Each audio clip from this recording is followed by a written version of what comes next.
Hi, everyone. Welcome to HR Works, brought to you by BLR. I'm your host, Steve Bruce. HR Works provides clear, relevant, actionable information on topics that matter to HR professionals. When you're armed with best practices, plus the knowledge to keep your organization in compliance, HR works.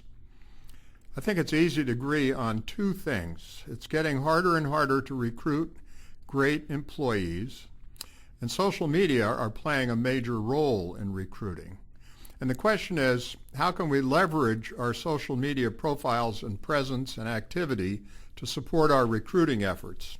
It's all about the employment brand. To help us get some practical advice around branding, we've asked Cathy Harris to join us. Cathy is founder and managing director of Harris Allied, an executive search firm based in New York City. Cathy, welcome to HR Works. It's a pleasure to be here. Thanks for inviting me. So you've spoken about having companies use their employees as brand evangelists. Can you explain how that works? Sure, Steve, happy to. So every person that the candidate interacts with throughout the entire recruiting process gives an opportunity to make a positive impression. So if you think about it, every touch point that that candidate interacts with from the point they walk through your door, including the receptionist that greets the candidate, the internal recruiter, the recruiting coordinator that phone screens or schedules the interview, the HR person, everyone up and down that team offers an opportunity to personalize the brand and leave an impression with the candidate. We call these brand ambassadors, and by personalizing the brand, they leave the candidate with an impression of what it's like to work for your company. Well, that's great. Now, do you recommend having some sort of brand policy and then training employees about branding? I do. Yeah, I think it's a great point. It should focus on how you communicate your employer brand to the market. So every company has what they consider to be their employer brand. What's the hallmark of their company? What is it like for an employee to work for them? So what I'd suggest is that they take those attributes and train employees not only in how to interview, but in what those attributes are and how to convey them to candidates during an interview. Yeah, and it's also true if company thinks they don't have a brand, but they do. Exactly. And sometimes I think if you think that you don't have a brand, then that's something you really need to look at internally because, ultimately there's something that's keeping your candidates, it's retaining your employees rather. There's something that's keeping them there, that's keeping them happy, that's preventing you from having high attrition. And those specific attributes are what you want to look at and focus in on and determine how are you best going to convey that about your culture to job seekers. Right. And so what steps should listeners take to get their company websites and their social media profiles working for the brand? Well, and first, as we mentioned a minute ago, taking a look at the attributes of your employer brand and make sure that they're reflected throughout your website and on social media. So I like bullet pointing, thinking about it in terms of a short list. And sometimes what you can do is get your teams together and say, what do you consider to be the attributes of our employer brand? Take a look at those and then make sure that they're reflected throughout your website and on social media.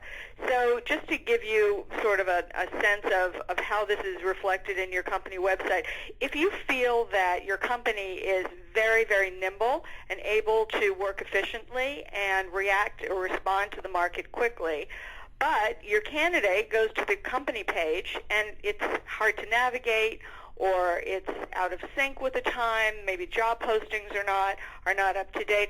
The problem then becomes you're giving a candidate an impression that is very different from what you consider your attribute to be.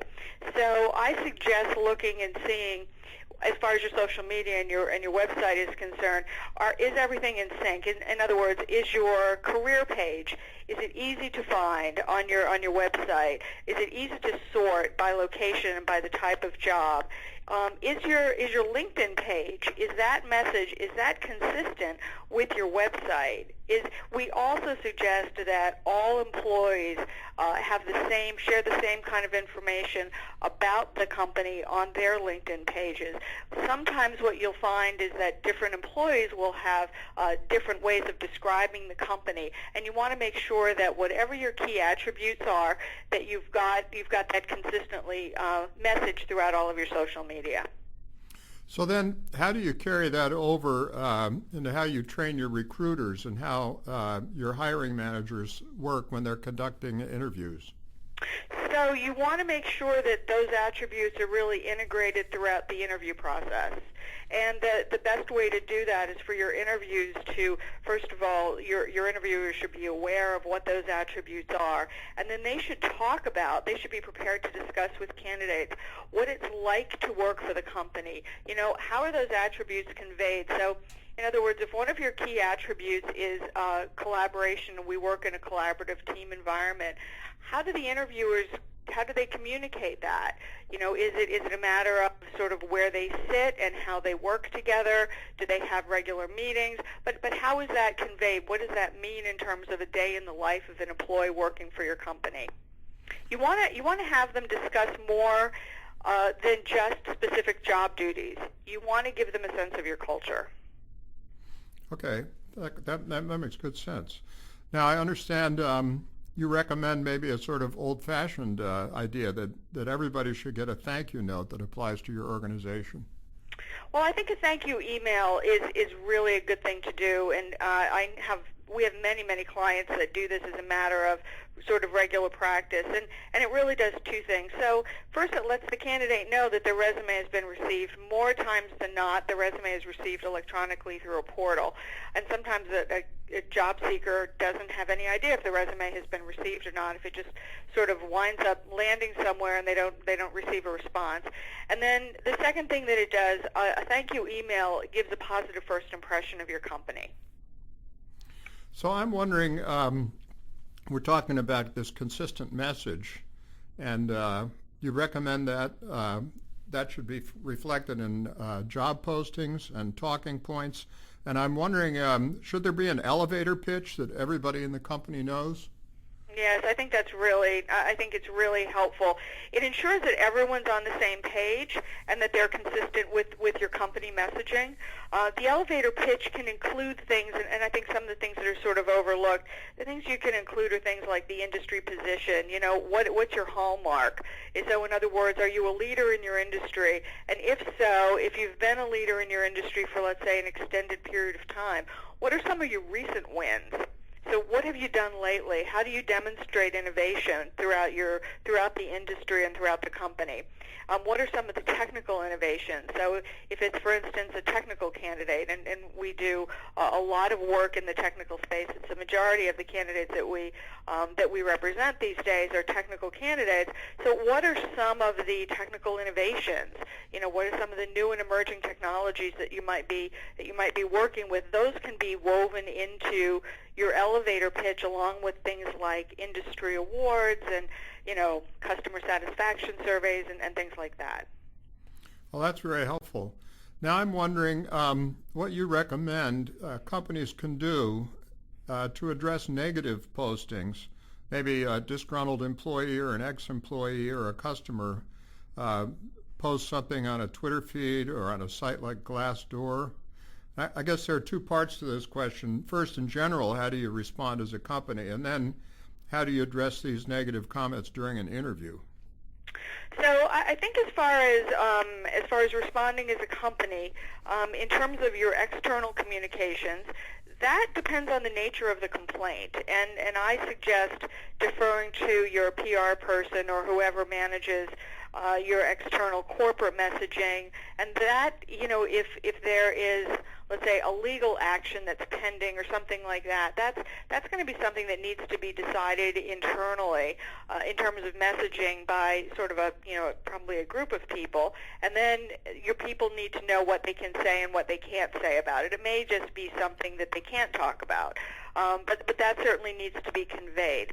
If it's something that you want your your team to be able to speak to. In other words, if there's disgruntled employees, if there's just, some negative press that's come out, and you want to deal with that, you want your people to be prepared, then I suggest that you prepare them with speaking points. And make sure that if there are issues that are difficult to manage, things like, you've had a layoff or, you've had a high-profile resignation, let's say, that your people are prepared with speaking points. And your internal communications team can help with language and speaking points. But I suggest that, from the standpoint of management and from recruiting, consistency is really important here. What we often find is when communication between an interview team is inconsistent, it gives the impression of disorganization within the company, and you don't want to leave a candidate with that impression. So you want to make sure that everyone is on the same page and knows how to respond. Okay, thanks. Now, what about testimonials? If you have testimonials from customers, employees, and so on, how do you present them, or do you even recommend using them? Absolutely. I think third-party testimonials are a tremendous way to validate your business and and it's a great way for your people to communicate what the external market has to say about them. I suggest if you've got awards or testimonials, first of all, they should be featured on the website. You should have any kind of positive press or accolades, any kind of, if you've named one of the top companies, let's say a magazine has rated you as one of the top employers, within your sector, you definitely want to have that on your website. As far as physical awards and newspaper articles and things like that, they can also be featured in common areas like a reception, a waiting room, or somewhere that a job seeker may be sitting or may need to spend some time.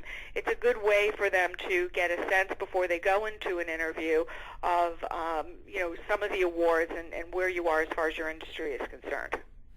Yeah, that's helpful.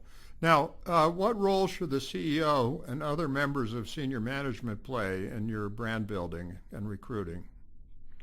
They are the ultimate brand evangelists. It all starts at the top. And they should certainly know the messaging. They should be on point, on message, and for any news or press or public speaking that they do, it's really helpful to just always make sure that if there's an opportunity and they're asked, that everyone's on the same page and everyone's talking about sort of what it's like to work collaboratively or whatever the hallmark or the attributes are of your company. So, and also we're hearing, especially with millennials, that the company's social responsibility is playing a more important role. How impactful do you find that? It's very impactful, especially for millennials. I suggest featuring any kind of signature philanthropical projects on your website and discussing them in interviews. It's part of what makes your culture unique, and it definitely resonates with an audience. It's also part of the culture, and if it's part of your corporate culture, make sure that your interview team is able to speak to that. Okay, great. So this is all very helpful. I'm wondering, to sum it up, what single thing or things would you recommend to companies that want to make a real difference with their brand and their recruiting? Your people. I mean, the people should really exemplify the brand, and it makes all the difference in the world. If they're on message and they represent your company as an employer of choice, that resonates with candidates. And top candidates today have many choices. They can go many, many places, and it's the people that make the biggest difference to them. I like it. So, Cathy, thanks so much for joining us today, providing these very helpful tips. We appreciate it. It's my pleasure. Thanks for having me. Listeners, please let me know what HR Works should cover next. sbruce@blr.com. Thanks for listening. This is Steve Bruce for HR Works. The opinions expressed on HR Works do not represent legal or any other type of professional advice and should not be used as a substitute for legal advice from a qualified attorney licensed in your state.